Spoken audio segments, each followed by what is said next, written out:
Hi friends, welcome back to my channel. இன்றைக்கி video பார்த்திங்கன்னா, கன்சிஸ்டன்சியாக எப்படி வந்து எக்ஸாமுக்கு நான் ப்ரிப்பேர் பண்ணுறேன் அப்படிங்கிற மெத்தடை தான் நான் உங்கள்கிட்ட ஷேர் பண்ணியிருக்கேன். ஃபஸ்ட்டு பார்த்திங்கன்னா, ஒரு ஃபிக்ஸ்டு டைமிங். அதாவது என்னென்னா, இப்போ நீங்கள் மார்னிங் பர்சனாக இருக்கலாம், இல்லை நைட் படிக்கக்கூடிய ஒரு பர்சனாக இருக்கலாம். இப்போ காலையில் ஒரு 9 மணிக்கு நீங்கள் படிக்க ஸ்டார்ட் பண்ணுறீங்கன்னா, நாளைக்கும் அதே டைமில் நீங்கள் ஸ்டார்ட் பண்ணுங்கள். ஸோ இப்படி நம்ம டெய்லி பண்ணுறப்ப அது வந்து ஒரு ஹேபிட்டாக மாற ஆரம்பிச்சிடும். இதுவே வந்துட்டு ஒரு ஃபஸ்ட்டு ஸ்டெப் டிசிப்ளினாக இருக்குது. அப்போ நீங்கள் ஒரே டைமிங், அந்த ஃபிக்ஸ்டு டைமிங் வைக்கையில் உங்களுக்கு கன்சிஸ்டன்சி ஈஸியாகவே நீங்கள் வந்து அச்சீவ் பண்ணிடலாம். ஸ்டார்டிங்கில் உங்களுக்கு கொஞ்சம் டிஃபிகல்ட்டாக இருக்கும். பட் பழக பழக அதுவே உங்களுக்கு வந்து ஒரு ஹேபிட்டாக மாற ஆரம்பிச்சிடும். 2வது பார்த்திங்கன்னா, பிரேக் எடுத்து படிக்கிறது. பிரேக் எடுத்து படிக்கிறது அப்படின்னா, ஒரு 1 1/2 மணி நேரம் நம்ம வந்து நல்லா கம்ப்ளீட்டாக படிச்சுட்டு, ஒரு 10 மினிட்ஸ் வந்து பிரேக் எடுக்கிறது.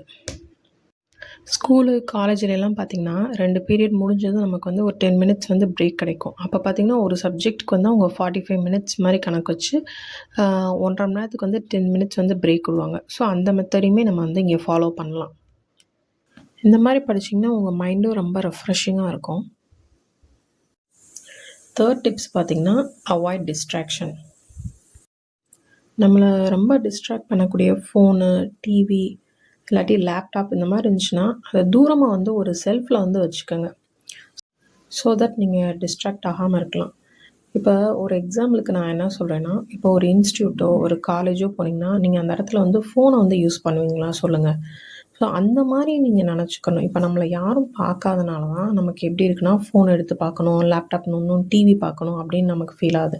பட் நம்ம ஒரு இன்ஸ்டியூட்டில் ஒரு பிளேஸில் இருக்கையில் நம்ம அந்த மாதிரி பண்ண மாட்டோம். அந்த மாதிரி நம்ம வந்து ஒரு ஃபிக்ஸ்டு பிளேஸை செட்டப் பண்ணி முடிஞ்ச அளவுக்கு வந்து உங்களை சுற்றி வந்து நாய்ஸ் இல்லாத மாதிரி பார்த்துக்கங்க. சவுண்ட் இல்லாத பிளேஸாக, ஒரு பீஸ்ஃபுல்லாக இருக்க மாதிரி அந்த சரௌண்டிங்கையும் பார்த்துக்கங்க. இந்த மாதிரி பண்ணுறப்ப டெய்லி ஒரே பிளேஸில் ஃபிக்ஸ்டாக ஒரு பீஸ்ஃபுல்லான இடத்துல படிக்கையில் உங்களுக்கு வந்து ஆட்டோமேட்டிக்காக கன்சிஸ்டன்சி வந்து பில்டப் ஆயிரும். நெக்ஸ்ட்டு பார்த்திங்கன்னா, சிம்பிளாக வந்து நம்மளோட டாஸ்க்கை வந்து பிளான் பண்ணுங்கள். இப்போ இன்றைக்கி பார்த்திங்கன்னா இவ்வளோ படிக்கணும், நிறையா படிக்கணும். இந்த பிகினர் லெவலுக்குலாம் பார்த்திங்கன்னா கொஞ்சம் கொஞ்சமாக சின்ன சின்ன பிளான்ஸாக நீங்கள் வந்து பிளான் பண்ணி அதை எக்ஸிக்யூட் பண்ண பாருங்கள். எடுத்ததுமே 8 ஹார்ஸ் 9 ஹார்ஸ் யாருனாலையுமே வந்து படிக்க முடியாது. ஃபஸ்ட்டு ஒரு 3 ஹார்ஸ் 4 ஹார்ஸ் வந்து ஒரு கன்சிஸ்டன்சியாக, அதாவது நான் சொன்ன மாதிரி பிரேக் விட்டு நீட்டாக படிக்க ஸ்டார்ட் பண்ணுங்கள். கன்சிஸ்டன்ட்டுங்கிறது டெய்லி 8 மணி நேரம் 10 மணி நேரம் படிக்கிறதுங்கள்ல ஒரு நாளைக்கு அட்லீஸ்ட் ஒரு 3 ஹார்ஸ் 4 ஹார்ஸ் ஆனால் டெய்லி நீங்கள் படிக்கிற மாதிரி பார்த்துக்கணும். அதுதான் ரொம்ப ரொம்ப முக்கியம். சின்ன சின்ன டாஸ்க்காக டெய்லி பிளான் பண்ணி படிக்கிறப்ப உங்களுக்கே வந்து ஒரு கான்ஃபிடென்ட் வர ஆரம்பிச்சிடும். ஸோ அதுக்கப்புறம் கூட நம்ம எக்ஸ்ட்ரா டைம் எடுத்து நம்ம வந்து படிக்க ஆரம்பிச்சுக்கலாம். ஸ்டார்டிங்கில் வந்துட்டு கொஞ்ச நேரமாக வந்து சின்ன சின்ன பிளானாக வந்து நீங்கள் பிளான் பண்ணி அதை வந்து ஃபாலோ பண்ண பாருங்கள். ஃபைனலாக ரொம்ப ரொம்ப முக்கியம் செல்ஃப் மோட்டிவேஷன் அண்ட் ரிவார்ட்.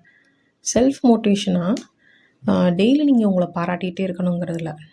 இப்போ உங்கள் மைண்டுக்கு தோணும்ல, ஐயோ இன்றைக்கி நம்ம கம்மியாக தான் படிச்சிருப்போம், ஐயோ நான் இவ்வளோ கம்மியாக படிக்கிறோமே, என்னால் பாஸ் பண்ண முடியுமா இப்படின்னு உங்கள் மைண்டை நீங்களே ப்ளேம் பண்ணிக்கிட்டே இருக்காதீங்க.